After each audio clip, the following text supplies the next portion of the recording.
And last but not least, this is mine. Check the date out on that. Yes, I'm a pack rat. I keep everything. June 1998. So for me, the project that I did is I needed a training for my managers on how to maintain a non-union environment. Now, the company I work for, Interstate Hotels, already had a couple little things, so I wanted to do something different. So how can I make it a more interesting project, not just another training?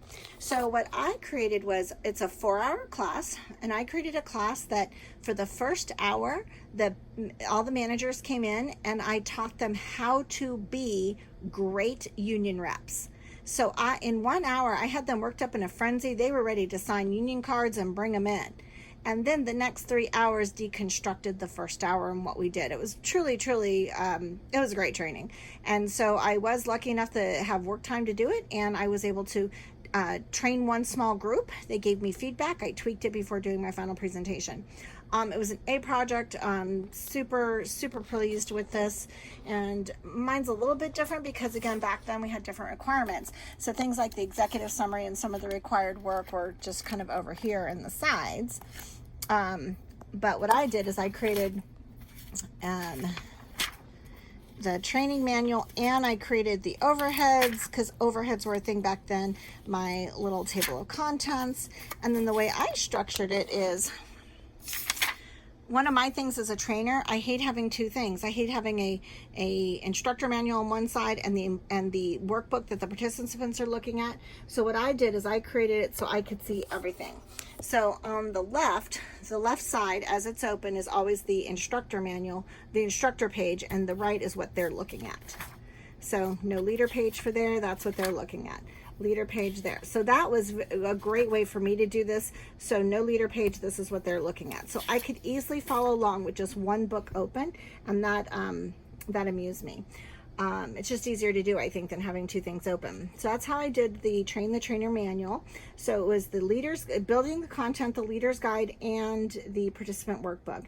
And again, it was overheads, all the overheads that go with that. So that is what I created. And I said I taught it for about a year. It was so well received by my company, I was sent to other hotels to teach it. So that's a lot of fun. So there we go. And then the thing that Dawn just loves, unfortunately, it's on a floppy.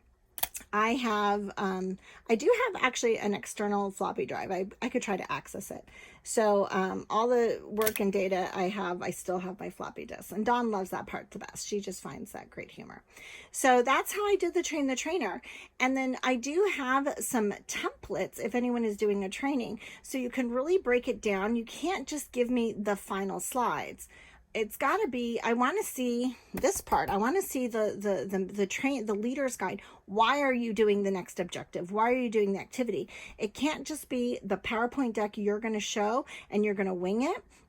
We want to see that leader's guide. We want to see the why. We want to see the purpose. So like if you left your company and your company wanted to make sure that somebody else could teach it, then there's the instruction side so other people can take it and run with it too. So I have a matrix. If anyone is looking to do a training, I will absolutely send you a blank matrix to do, but it can't just be slides. You've got to do more. You've got to really use your ADDIE model or whichever model you choose to use. You got to really do that. And you really have to, do a professional quality level stuff. If you are a consultant and you are selling your product to somebody, what are you selling? So anyway, there we go. That is the Dari project. Back in the day when we put social security numbers on our rosters. Isn't that awesome? I love that. I love finding that kind of stuff. Oh, look, transparencies. So for those of you youngins, we had an overhead that projected instead of PowerPoints. Sometimes, like asked, you could use both, but yeah, so you created these plastic things with your copier and try not to destroy your copier, and then you put them on the overhead and you could show it up on the screen. So I have all my overheads in here. Awesome. I love it. I love it. All right, folks, that is that one. Those are all the projects we have. We will show you a little bit more on the actual presentations and a little bit later in the class. Thank you.